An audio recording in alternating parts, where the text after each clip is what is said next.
Good morning, everyone. Time now to bring you sports here on the AM show with me, Muftau Nabila Abdullahi. On Monday, the Minister of Youth and Sports, Mustafa Yusuf, appeared before the Public Accounts Committee and revealed that state broadcaster, Ghana Broadcasting Corporation, was paid over $3 million to broadcast the African Games 2023. GBC, through its Director General, Professor Amin Al-Hassan, denied those claims by the minister, stating that GBC benefited only $105,000 from the $3 million the Ministry of Youth and Sport paid. According to him, the rest of the money was paid to third parties. The benefit total payment to GBC's for GBC's benefit, I repeat, was $105,000 and that is what we got. Now, but does GBC have any evidence to back what you're saying? Because, I mean, the minister is the one in charge. He has made a statement. Of course. What evidence do we have? We definitely have enough documentation. These monies are not paid in bags. They are paid through the bank. And they are indicated what the money is for.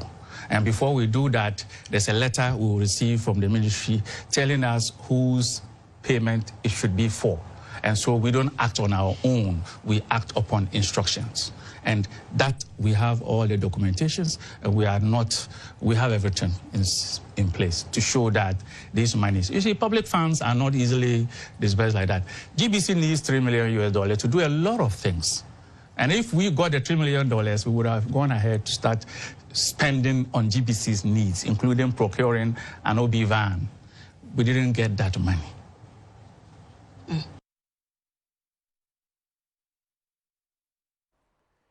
Meanwhile, the Ministry of Youth and Sports insists $2.5 million of the $3.6 million they agreed with Ghana Broadcasting Corporation was paid to the GBC directly. In a statement signed by the Minister, Mustafa Yusuf, he says that first, they decided to engage the Ghana Broadcasting Corporation because their quoted figure for the production of the African Games was the least they received because other organizations was quoting about $6 million.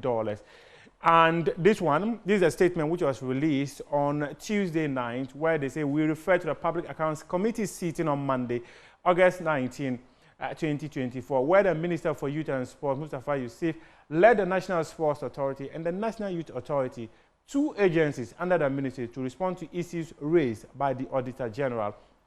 At the sitting, the Member of Parliament from Ningo Prampram constituency, Samuel Nate George, asked a question which was on the organization of the African Games and its production. And according to some people who worked on the competition were not paid. So he wanted to understand how much was paid to GBC to broadcast the competition. Now, the ministry's attention has been drawn to comments made by the Director General of the GBC that they did not receive the said amount.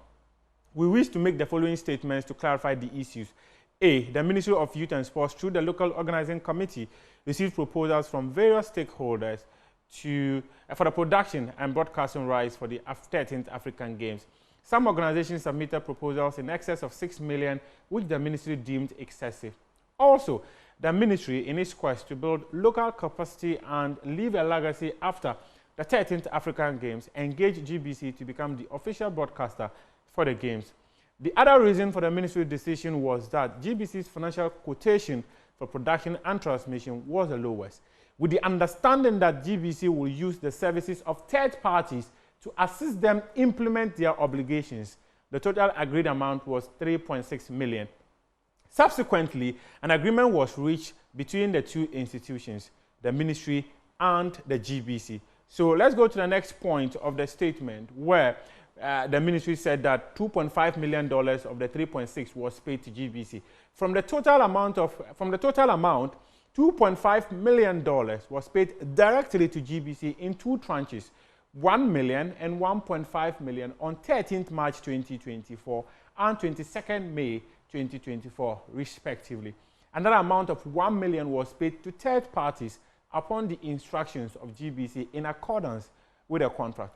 As a public institution, we are committed to transparency and accountability in the discharge of our mandate, signed by the Minister of Youth and Sport. So that is a reaction from the sports ministry to the position of the Director General of the Ghana Broadcasting Corporation, that they received they got $105,000 as their benefit for the broadcasting of the African Games 2023. Joy Sports has a copy of that contract that was signed between the two parties, and we'll be publishing that contract on my Joy Online shortly. Reports also suggest that GBC have secured the broadcasting rights of the Ghana Premier League for the next 5 years. We do not have the figures yet, as media reports would not state categorically how much GBC would be paying for the Ghana Premier League broadcasting rights for the next 5 years. Let's move on and bring you other stories, and we go to the camp of Medeama. They will be playing in the Galka Invitational Tournament against Nations FC later today, and their head coach, Nebosha, is anticipating a very difficult game later today. It was okay. Really, players worked very well, and after Sunday's match, yesterday we worked. Some group worked a little less intensity training, like recovery. Today, all of our players worked very well, and really, I have very good and very well. I have impressions from this training, and I hope we are ready for tomorrow's game. Okay. The nations team, they have very good team. They have very good players, and I really respect a lot how they are working and how they are playing. That also I expect will be close our last games, because really that was in the game in many phases that was so, and I also expect they will choose similar tactic, but also we have something how to respond and how to set up high football level of our performance, and I think we will catch this, and I also think in this period we will get from this game, I expect. Okay, final messages for the fans. Yeah, always I'm really very appreciate how they are giving support to us. I also must tell I am very impressed against Asante Kotoko, how they gave us support, and I am calling them to give us support and give support for these players tomorrow, and I promise we will give them very good performance, and we will give them one great night like against Asante Kotoko. Let's wrap up with some sports buys, and many players are moving because we are in a transfer season, and some are going on loan, some are going on permanent transfer, and in fact the transfer window is going to be closing on Friday, August 30. So let's take a look at some of the moves that are currently happening across Europe.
That is your sports for now. We do have more sports stories on myjoyonline.com, but please stay tuned for a special conversation. The voter exhibition exercise has begun. Where have you gone to check your registration and all that? So Sweetie is standing by to give a special conversation, quite educative that would be, so that you will have a perfect understanding as to what is happening as we build up to the general elections later this year.